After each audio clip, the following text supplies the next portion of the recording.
has also left me in wonderment at times about the usage of two words, which I'm going to say to you right now. Terminology sometimes has a tendency of making you even receive an emotion from within.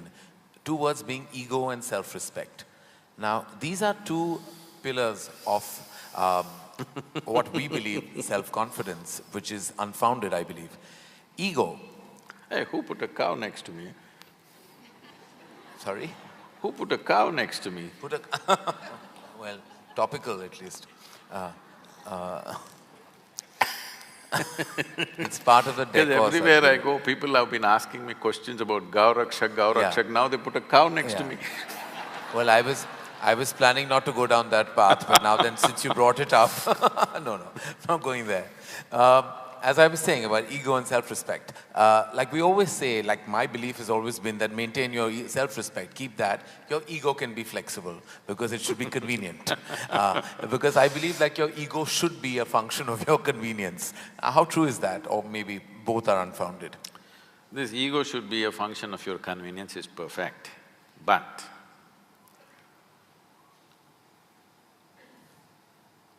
nobody knows where ego is within themselves. Do you know? No. Nobody knows. It arises at will, I think. No. Ego is a fall guy. When you do the good things, of course it's you who did it. When you do nasty things, oh, it was my ego. He's a fall guy. He comes up whenever something goes wrong. Whenever you're seen in a bad light, it was my ego, it's not me.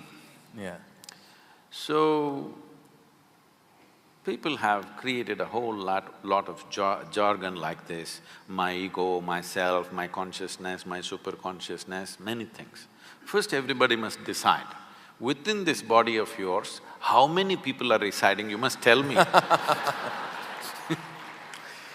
If there is anything more than one, it means either you are schizophrenic or you're possessed. You need either a psychiatrist or an exorcist. So, you are an individual. An individual means not further indivisible. This is why you're an individual. That means there is only one. This is the healthiest state to be, that you understand there's only you here, nobody else but you. If you realize this, then you will function completely differently.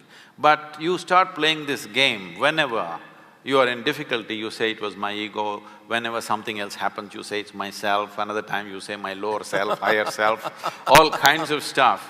Many identities within you. See, this is the nature of a criminal, alias, you know? So, it's a crime that you started. Whether you will be caught in the web of that or you will manage see, if you do minimal amount of crime, you may manage. Only when you really get into it, then you may get into the web. Otherwise, many people commit small-time crime and then become very respectable in the society. So, if you do little crime of ego business, self-business, all this and then become normal, you're okay. But if you play too much, you will become mentally ill. Because if there is more than one in this, you will become sick. There you are an individual, you are just one. Now it's very easy to transform this. You can't transform a crowd of people. Right. You can only transform individual people. And if you take away this fall guy, one fundamental thing you have to do with yourself is to see that no matter what happens in my life, if pleasant things happen, unpleasant things happen, whether I'm joyful or miserable, I'm successful or a failure, you know it's just you and you alone. Otherwise, when things happen well, me, when things don't happen well…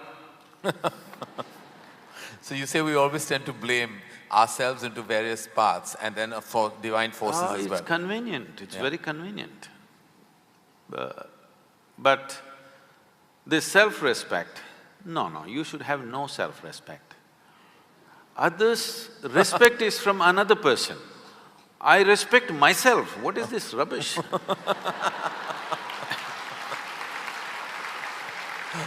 Somebody else respects you, because they see some value to you, it's nice. Yeah. But I respect myself, what is this? It's gone further in the West and people say, I love myself. See, to respect, to love, the very word they're using is, there must be two. You can love somebody, somebody can love you, you can respect somebody, somebody can respect you. But I love myself, I respect myself, this terminology is this terminology of the insane. But it's becoming popular because the numbers are growing. By the hour. I don't say by the hour, then we will be blamed. By the day. By the day, okay. We get that, we sign, seal and deliver that. Is there a ceiling to extremity, to extreme emotion, like love? When you love something, is there a time that you have to stop? Is there any such thing as stopping the extent of your extreme emotion?